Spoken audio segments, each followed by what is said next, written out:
Automobile.net, le Flash Auto. Que s'est-il passé ces dernières semaines dans le milieu automobile dans le Royaume? Quels sont les faits marquants qui ont fait l'actualité dans le secteur?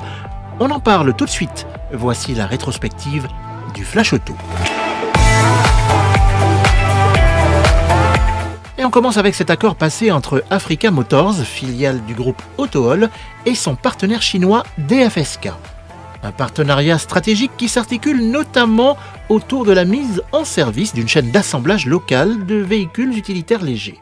Nos partenaires chinois, ils ont vu l'intérêt du Maroc et les avantages qu'il présente pour le marché nord-africain et peut-être aussi pour l'Europe.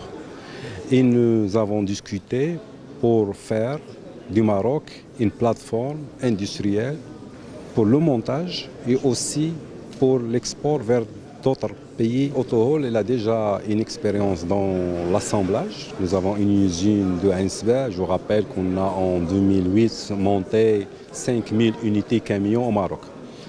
Donc on va profiter de ces installations pour démarrer en première partie pour le mini truck, c'est les petites camionnettes SUV. Le projet est en cours. Les premières unités vont sortir en janvier 2020. Et ce n'est pas tout, puisque les deux entités ambitionnent de conquérir certains marchés africains.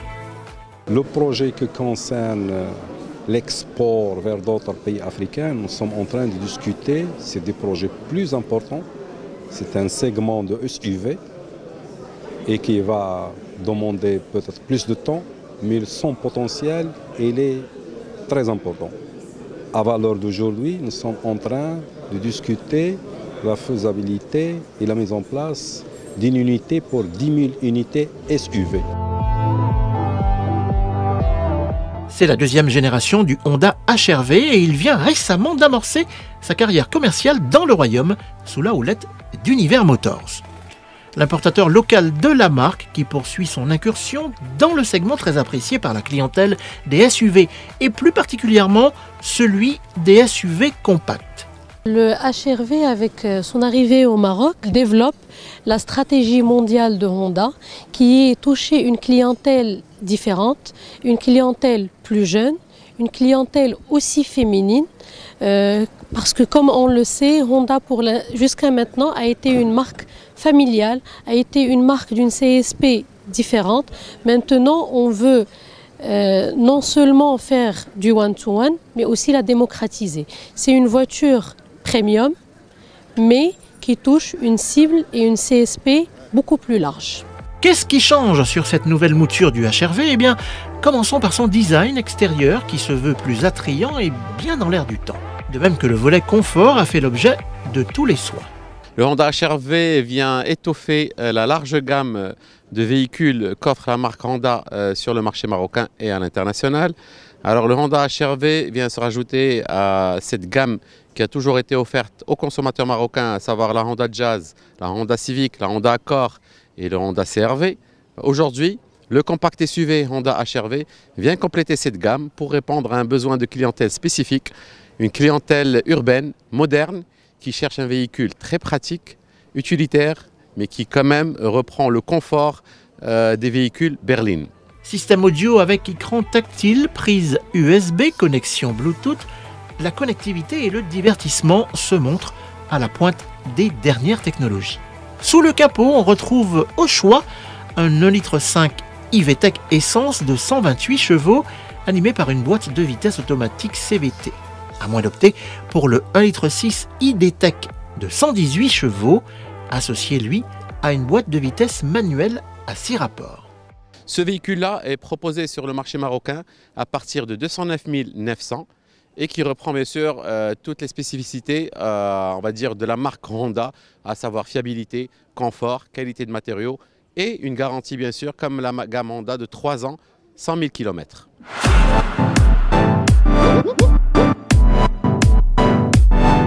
Du nouveau chez Smeya qui vient d'amorcer la commercialisation de deux nouveautés coup sur coup, les BMW Série 7 et X7.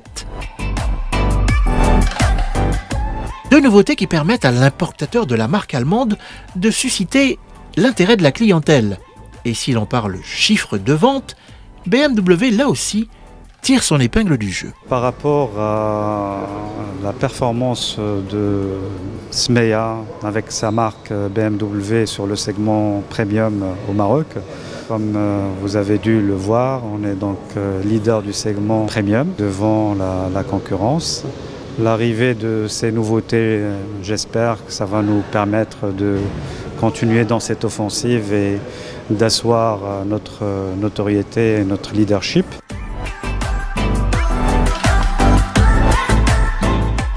Pour ce qui est de la BMW Série 7, la limousine fétiche du constructeur allemand étrenne son nouveau restylage. Elle reprend à son compte la nouvelle identité stylistique de la firme allemande. La nouvelle série 7, il s'agit d'un gros facelift. On est devant la série 7, le nouveau modèle. On a un changement important au niveau design. Donc on peut voir que le capot de la voiture s'est rehaussé. Il est plus horizontal, il est plus haut, à peu près de 5 cm. On a vu un petit peu la calandre grossir par rapport à l'ancien modèle. Il y a une grande différence au niveau des proportions. Les haricots là qui sont à 40% plus gros que le modèle précédent. Le logo aussi a grossi. On peut voir aussi des changements importants au niveau des pare-chocs. Là, on est devant une version Pack M. Les phares sont plus étirés que l'ancien modèle et aussi la signature lumineuse a changé. Donc les phares sont disponibles en LED adaptatif en version de base de série et on peut les proposer avec des feux laser. Une limousine qui se voit proposer en 2 variantes de carrosserie. La plus longue des deux se caractérise par son empattement étendu, ce qui se traduit dans l'habitacle par un gain d'espace non négligeable pour les occupants. Il va sans dire que la vie à bord n'est pas sans rappeler celle d'un luxueux palace avec la technologie en plus. La série 7 a aussi embarqué à son bord toutes les nouvelles technologies qu'on a pu voir récemment sur tous les modèles de BMW depuis par exemple la série 8 au mois de novembre dernier. Tout ce qui est cockpit, live cockpit, la digitalisation à l'intérieur qu'on a pu voir aussi sur le X5. Là, on le met à jour pour la série 7. Donc tout ce qui est digitalisation aussi. On a le nouveau système d'exploitation qu'on voit d'ailleurs sur ce modèle-là aussi sur le X7 et sur le X5. C'est la version 7.0 qui apporte beaucoup de facilité dans l'utilisation de toutes les fonctionnalités de la voiture. La nouvelle BMW série 7 qui se voit animée avec des blocs essence, diesel, mais également un bloc hybride rechargeable. Tarif d'attaque de cette limousine en diesel, 1 010 000 dirhams. Autre nouveauté, le X7 qui vient coiffer par le haut la gamme de plus en plus étoffée des SUV chez BMW. Si le X5 pouvait se prévaloir d'une habitabilité de belle facture, le X7 place la barre sensiblement plus haut, se permettant d'accueillir 7 passagers. Le tout nouveau BMW X7 vient renforcer la gamme GKL+, donc c'est le grand luxe de BMW, mais en même temps, il se positionne aussi dans le segment, pour compléter la gamme des SAV BMW Sport Activity Vehicles. Jusque-là, on avait du X1 au X6. Là, aujourd'hui, on a un X7. C'est un modèle très imposant, très charismatique, très carré aussi. Donc, c'est musclé. Un gros gabarit avec 5 mètres 10 de long, 2 mètres de largeur et pratiquement 3 mètres dans l'empattement et 1 mètre 80 de hauteur. Donc, c'est un vrai gros gabarit qui est très luxueux, très confortable à l'intérieur. Donc, il n'a rien à... il challenge, je veux dire, complètement les berlines qui sont connues dans ce segment-là. Comme toute BM qui se respecte et surtout à ce niveau de raffinement, le X7 bénéficie d'un large éventail de technologies telles que la suspension adaptative avec amortisseur à pilotage électronique et les suspensions pneumatiques à l'avant comme à l'arrière. De quoi influer sur la garde-sol qui peut être ajustée de 80 mm pour pouvoir faire face à toutes les situations de conduite sur asphalte ou bien sur piste dégradée. Un luxueux SUV dont le tarif d'attaque est affiché à 939 000 dirhams pour la version X-Drive 30D. Du nouveau chez Autonejma, l'importateur de Mercedes-Benz au Maroc, qui accueille dans ses showrooms le GLE. Un SUV très luxueux qui joue pleinement la carte du tout technologique et qui mise tant sur ses équipements de confort que sur ses équipements de sécurité pour séduire la clientèle. Le GLE est fondamental dans la structure de notre gamme parce que, comme vous le savez, au Maroc, plus de la moitié du segment du premium se concentre dans les SUV et le sous-segment du GLE, qui est le mid-size, est très important dans ce segment-là. Autonoma déploie une stratégie très offensive sur le SUV à partir du deuxième semestre de cette année.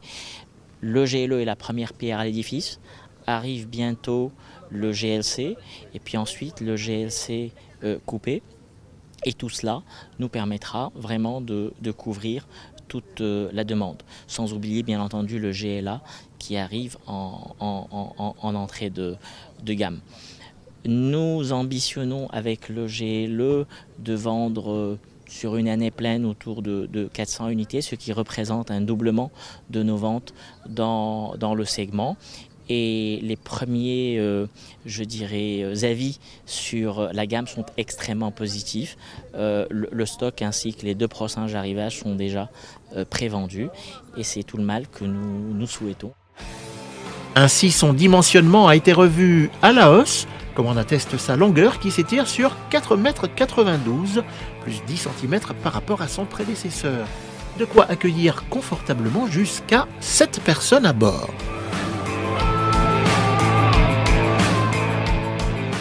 À l'intérieur, on retrouve plusieurs équipements technologiques bien connus des derniers modèles de la firme à l'étoile, comme le système d'infodivertissement avec ses 2 écrans numériques de grande taille. Ajoutez à cela le fameux assistant MBUX qui intègre de nouvelles fonctionnalités comme la reconnaissance gestuelle. Même topo sur le plan des équipements de sécurité actifs et passifs, où là aussi le GLE place la barre haut. L'ensemble a évidemment pour but de maximiser le confort de conduite pour les occupants. Plusieurs motorisations viennent animer l'engin, l'importateur local capitalisant entre autres sur le dynamique et sobre 4 cylindres 2 litres diesel de 245 chevaux qui devrait constituer l'essentiel des ventes. L'essence n'est pas oubliée puisque le 3 litres de 367 chevaux est disponible. Le Mercedes GLE qui à travers ses 4 finitions ne mégote pas sur la dotation en équipement qui dès l'entrée de gamme est considérablement fournie. Son tarif d'attaque débute à 669 000 dirhams en diesel, quand son homologue essence se négocie à partir de 729 000 dirhams.